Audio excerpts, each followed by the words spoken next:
Hello YouTubers, welcome to Big Buddha is Watching. I'm Big Buddha, just adjusting the camera there.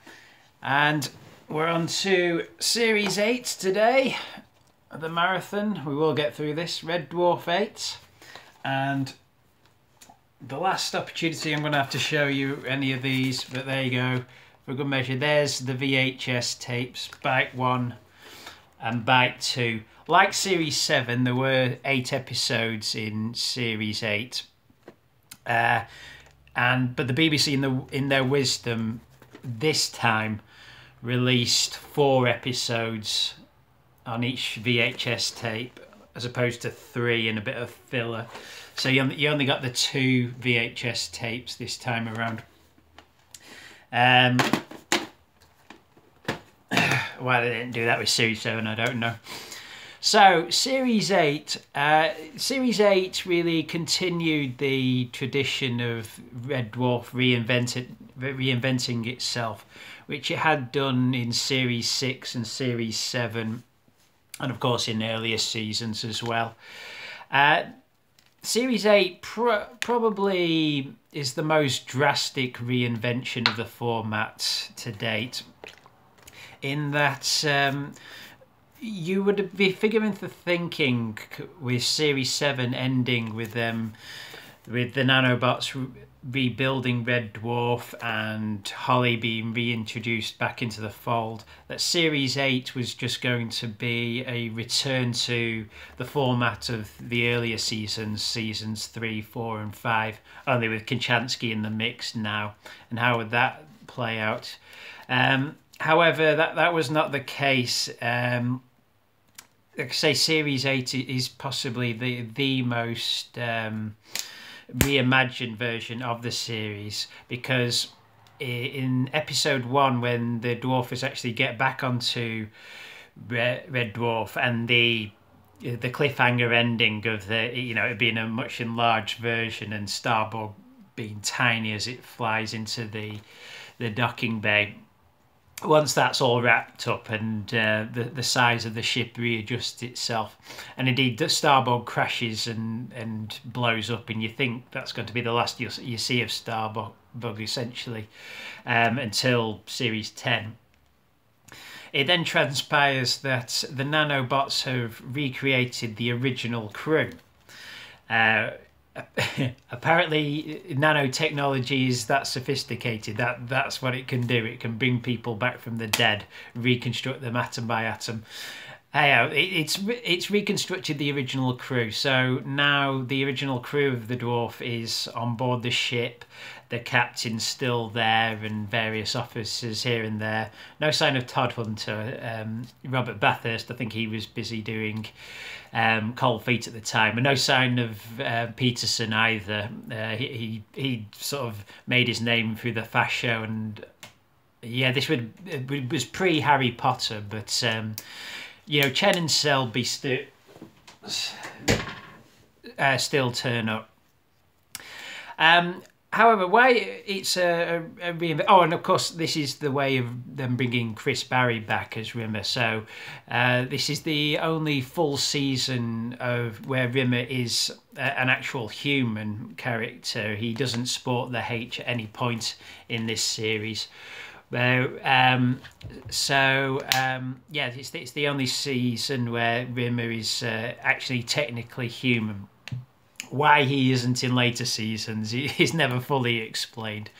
But bringing the crew back, but having them now stranded in deep space, and bringing Mac McDonald in as the captain, who's almost a secondary character, one of the main cast really. Indeed, he appears on the commentaries on the DVDs. He's that ingrained in Red Dwarf lore. That gave it a new dynamic of Lister and Rimmer rubbing the captain up the wrong way, and it was a very sitcom setup of the hierarchy and the lower order taking the hierarchy down, be it maliciously or through their own incompetence. A very sitcom-y situation.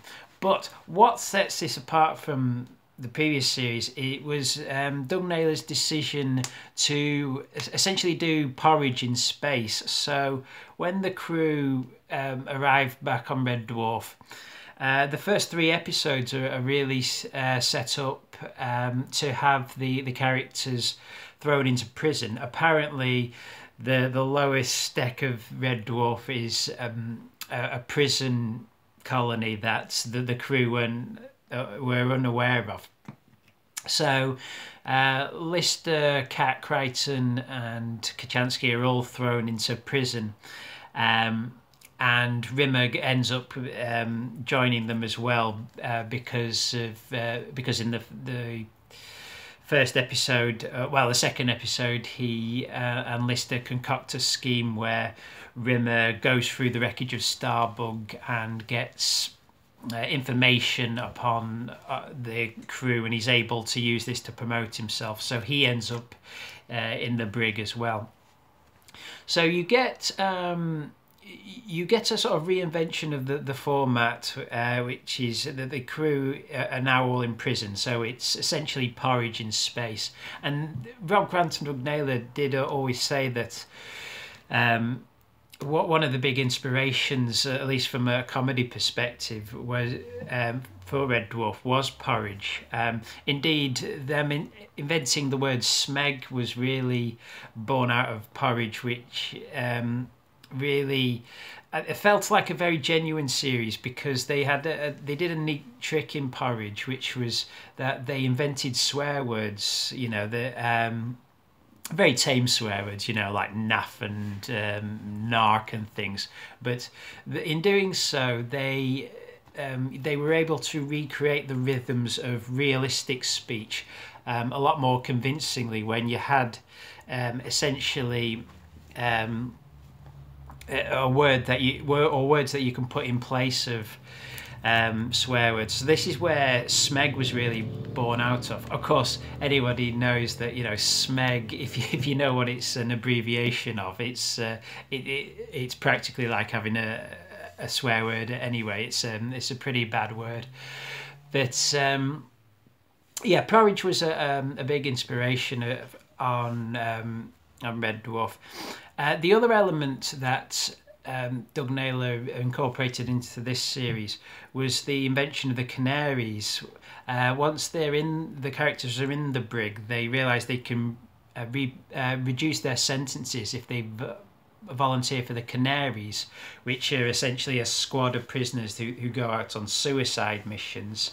And apparently his inspiration for this, it was originally an idea for a film that he had, and he thought it was at the time it was a very original concept for a film, although he later found out that it was basically the same pitch as Armageddon and Blake 7, which is the Dirty Dozen in space. So that's where the idea behind the canaries came from. So as well as it being a reinvention of the series, it was also a way of keeping it feeling very Dwarf-esque. One of the staples of Red Dwarf is, of course, the bunk scenes, and when you have 2 characters in prison, Rimmer and Lister in a prison cell together, so you get some of the best bunk scenes that the series has ever had. But there's also an element of having your cake and eat it, really, with the canaries, which is really just a way of getting the characters off the ship and getting the more conventional science fiction storylines into the series as well. So all bases are covered, really, in Series 8. So, episode by episode, let's go through it. Now, Series 8 is quite unique in that they were really ramping up to do the film at this point. Indeed, like the thought at the time was after the end of Series 8, the film would be hot on the heels, So Series 8 was 99, and I think a lot of the behind the scenes staff were expecting a movie to transpire in 2001, 2002, something like that. And a lot of the fans were expecting that as well. And this is really why I think you get something unique in Red Dwarf, which is two-parters and three-parters. You know, 3 of the episodes in this are a three-parter, and another 2 are a two-parter. So really, in an 8-episode series, you get 1, 2, 3, 4, only 5 stories. You know, less than you would in a conventional 6-episode series. It's strange, really, though, that having ramped up for the film. Just to backtrack a bit, they went back to the traditional format of studio audience rather than it being a single camera shoot. Although I know Doug Naylor was very keen to do that because he felt that the performances were better when the cast were able to project outwards and react from off the audience. So that was the thinking behind that. Also, bizarrely, at the time, they ditched the removal of the couple of frame rates per second that had been incorporated into this series. So it went back to the very sort of tape looked on its initial broadcast. If you watch them now, I believe it's been a while since I watched it on DVD, but I believe the episodes on this DVD do retain the more filmic look, so that's been reincorporated. I know I rewatched it on Netflix last night, and it's definitely, if you watch it on Netflix, it's got the more Series 7 sort of look. Yeah, it was confusing to me at the time that as they were ramping up for the film, that they didn't incorporate into the initial broadcast. There you go. But yeah, like I say, so the first 3 episodes in this are a three-parter. Now this is where it gets a bit complicated, because the initial intention, I believe, was for Series 8 to be 7 episodes long, and Back in the Red, Doug Naylor loves the word back, you know, there's Back in the Red, Back to Reality, Back to Earth, and indeed I think the subtitle for Series 7, because it ended, Series 6 ended with the crew being killed essentially, was Back from the Dead. So Back is a very much a mainstay of Red Dwarf titles. But Back in the Red was meant to be an hour-long opener, and then followed by 6 episodes. Now, I haven't managed to find an adequate explanation for this, right? Because, now go with me on this one. So Back in the Red was supposed to be an hour-long opener. So I guess episode 2 would be Cassandra. Episode 3 would be Crikey TV. Incidentally, that was the one I was in the audience for. The only one to date. Now, Pete was originally meant to be a one-parter, and they elongated that to a 2-parter, and Only the Good was meant to be the penultimate episode initially, which would lead into a 2-parter, and the unmade second part was going to be the final episode. Essentially, it was going to be the one where they got back to Earth, and apparently, although I really don't know if this is a joke, but my understanding is that the final episode was supposed to involve the crew finally getting back to Earth, Red Dwarf creaming onto Earth, knocking over the most famous monuments in the world, the Eiffel Tower, the pyramids, what have you. The crew getting out, and it would end. The final scene would end with the crew swapping insurance details with the president of Earth, and that was going to be the final episode. Doug Naylor has since said that he doesn't ever intend to write a final episode of Dwarf. The reason being that Larry David wrote a final episode of Seinfeld, and he said that was a mistake. He was not pleased with the final episode of Seinfeld. I mean, yeah, it's it's not the best one they ever did by any means. So yeah, Doug Naylor said he doesn't intend to write a final episode, but to that I'd say, you know, you may never write a final episode. That doesn't mean you should carry on making the show forever.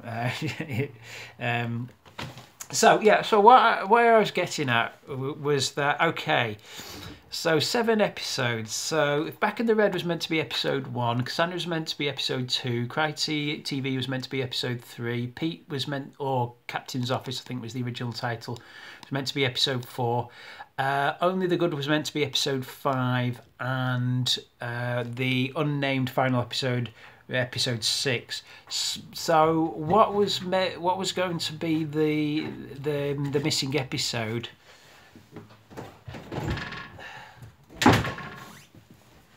Well, you know, there's one missing in there, unless Pete was always meant to be a 2-parter, but well, I'll get onto that.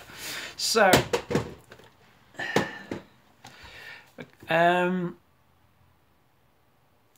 let's look at Back in the Red as a whole, because you know, as I say, it was originally meant to be a hour-long episode.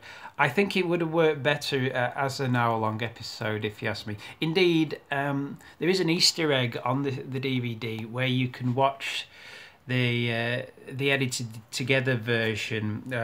I think it's minus all the preamble from the captain. You know, the relating of the previous week's episode.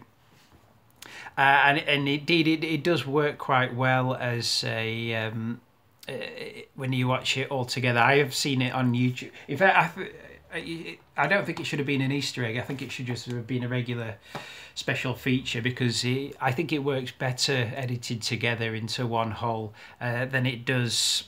It kind of reminded me of the lengthier episodes of Only Fools and Horses back in the day. And in the same with Back to Earth, actually. I think that works better as a whole. You know, if we're never going to get the Red Dwarf movie, I think Back in the Red and Back to Earth are probably the closest we're going to get to a Red Dwarf movie, at least with the original cast, if you ask me. And yeah, you know, Back in the Red, if you do watch it as just the one extended version, then it works the best. You know, the base plot is, as I said, I've pretty much covered in my preamble, is the dwarfers getting back on Dwarf, discovering the crew is still alive and getting thrown into the hole. But there's a whole there's a lot of other elements that are incorporated into this. Some quite fun elements, even though, you know, it does fall prey to Doug Naylor's propensity to start recycling ideas. He, at least in this, the recycled ideas are ones that he never really realised the full potential of first time around. For example, the reincorporation of the luck virus is in Back in the Red, but the reincorporation of the sexual magnetism virus is also brought back in, which was just there when it was originally alluded to in Quarantine as a little throwaway joke. But here it's really used to its full potential of Rimmer using it and getting more sex than he's ever got before in his life.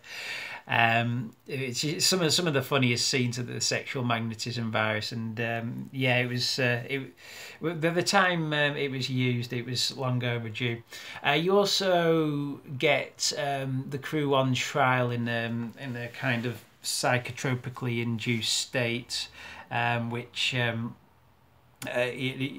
with the head monitors on, and that's a lot of fun as well, even though again it's kind of feels recycled from Better Than Life and Gunmen of the Apocalypse, but there are some imaginative touches in this, most notably the a bit I really like. I mean, it looks a little freaky and amateurish, but I still really like it as an idea. Is the crew trying to escape the AR that they're in, and getting stuck in the screensaver, a very 90s idea, you know, who talks about screensavers now. And so you get this little, it's very short but sweet little 60-second segment of the crew in claymation form, almost like they've been done by Aardman Animations. And yeah, it's a lot of fun.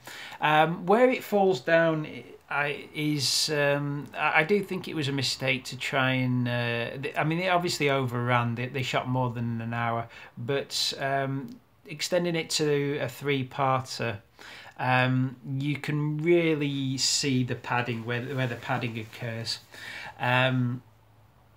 I'm not talking about John Jules Dancing with Blue Midget, which wasn't padding. You know, Doug Naylor's gone on record saying this was one of the hardest things he ever had to produce on Dwarf. It's a good standalone sequence, even though it does kind of take you out of the story. Really, it doesn't really further the story along. But the padding moments I'm talking about are really the again the idea, an idea sort of recycled from the novel, because it's obviously where when the crew come round from their trial and the AR, they were only initially meant to come round from it the one time, but then to extend the runtime of the episode, they incorporate this bit where they only think they've come round from the trial, and then they discover that they're still in AR, and you can kind of tell that this bit was sort of tacked on to make the story longer, because there's some really not very good sort of last minute jokes that really, I think, under normal circumstances probably wouldn't have made a second draft, tacked onto this the episode, which is a shame, really. The other big culprit of I think, well, there's some new bunk room scenes, sort of flash forwards that are put in. I like the opener to episode, to part 3. Not so keen on the opener to part 1, which you know, the list that comes across is very irritating in the opening scene of Series 8. But the big culprit really is Captain Hollister's summing up of the previous weeks, which in part 3 I think takes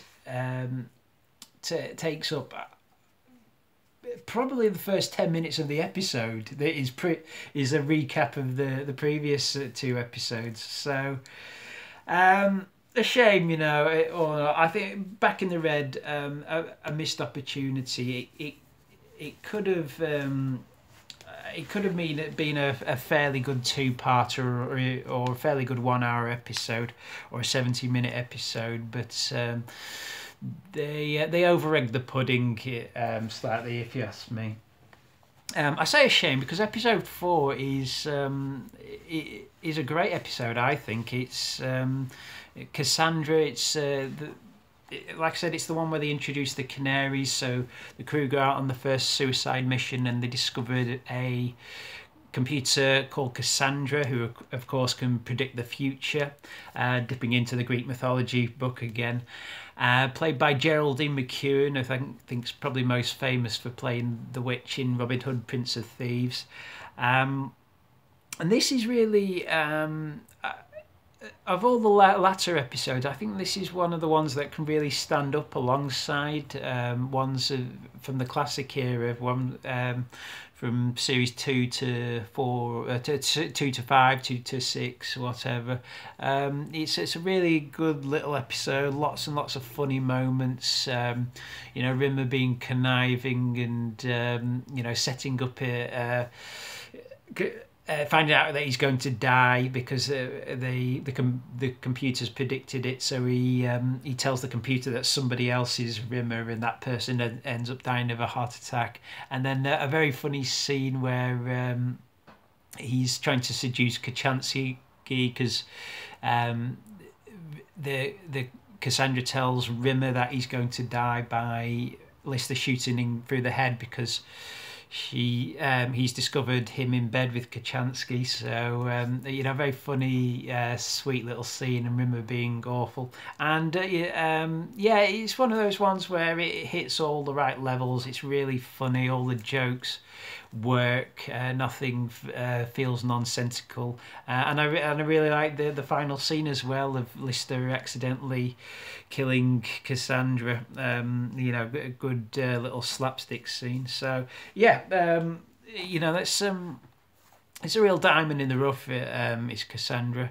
Crikey TV will, as I said, it will hold a special place in my heart because that's the if you watch that episode, try and listen out in the audience for a very distinctive laugh. Yeah, I've never heard it, but I'm in there amongst that laughter. This is one of the ones that was, I think, co-written by Paul Alexander, who, of course, wrote extensively on Series 7. He's also the script associate on Series 8.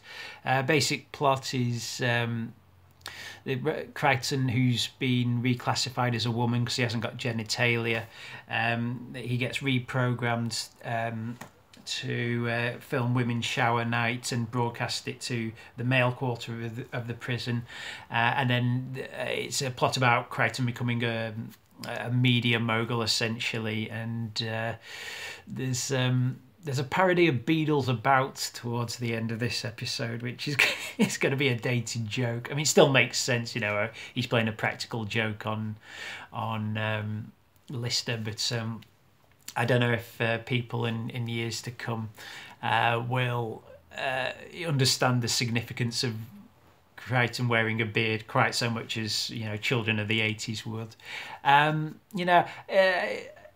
As I said before, it's not a very sci-fi heavy story, but one that's it's funny. It has its moments and it has its charm.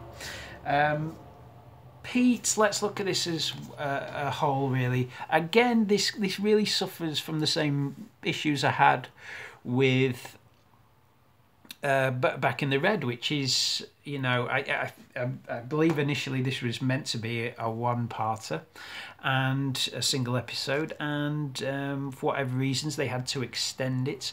This is the other one that's co-written by Paul Alexander, but for contractual reasons, because he was only contracted to write 2.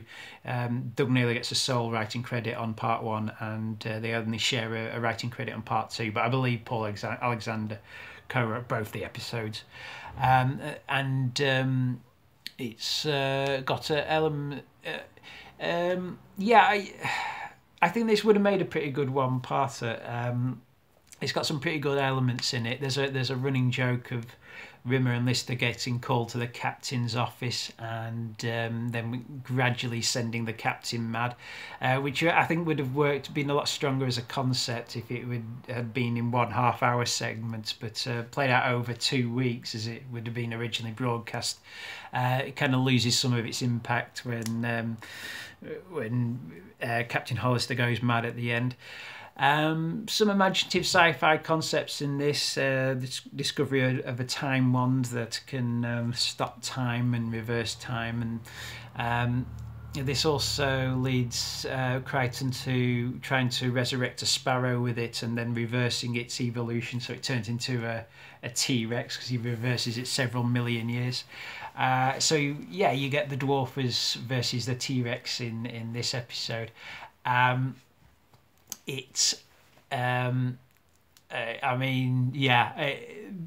special effects in this don't look that great. They didn't really back in 1999 either, if I'm honest. It's okay. I think it would have been a lot stronger because as a one-parter. And you can see the padding in the 2 episodes. So only the good. Now this I watched again last night. I haven't seen it in a long time, and I was struck by how funny it was. There's some the first 20 minutes of this episode are really, really funny. You get Tony Slattery as a vending machine, really funny. You get Cat trying to get himself injured in prison by getting himself beaten up. You get Lister and Rimmer drunk on Baxter's hooch, a really funny scene. Cat in drag as a nurse. Yeah, it's a weird one. I mean, it is obviously, you can see that it was obviously meant to be the beginning of a two-parter, because when the plot actually kicks in round about the 20-minute mark, it feels so rushed. It basically involves them discovering a virus that's eating away the metal on board Red Dwarf. So all the crew flee, leaving just our main 5 protagonists. And then very, very sort of crowbarred in story where they have to find an antidote to the virus, and so they just go, oh, let's go to a mirror universe, and then the very next scene, Crichton's invented a device to get through to a mirror universe. You think, well, that was abrupt. So he goes through to the mirror universe, and you get a couple of fun scenes of them in opposite world, and Rimmer's the captain of the ship, and Cat's a professor, and he gets the antidote to the virus, which is Mixie. Okay, let's get it. Cesium francholithic, mixyalbidium, rixidixy, dexydroxide. Oh, I'm such a nerd. It ends on another cliffhanger. Rimmer alone on Red Dwarf, or the rest of the crew have escaped into the parallel universe, and then he's then approached by Death, who says it's his time, and he says, not today, matey, and knees him in the balls and escapes, and then it just says, the end. The Smeg it is, right? And this, it famously has never been resolved. This it's been alluded to, but it's never been resolved. I'm running a bit short on time, so I will get on to the resolution to Series 8 in my Series 10 review, so I'll do that next week. So yeah, just to briefly sum up, Red Dwarf VIII. It's flawed. It's definitely a flawed series, but there are some moments that really hark back in quality to the earlier series. So not a total disaster. But not the best that it's ever been, and the writing on the walls for reinventing the format's really there. So see you next time, folks.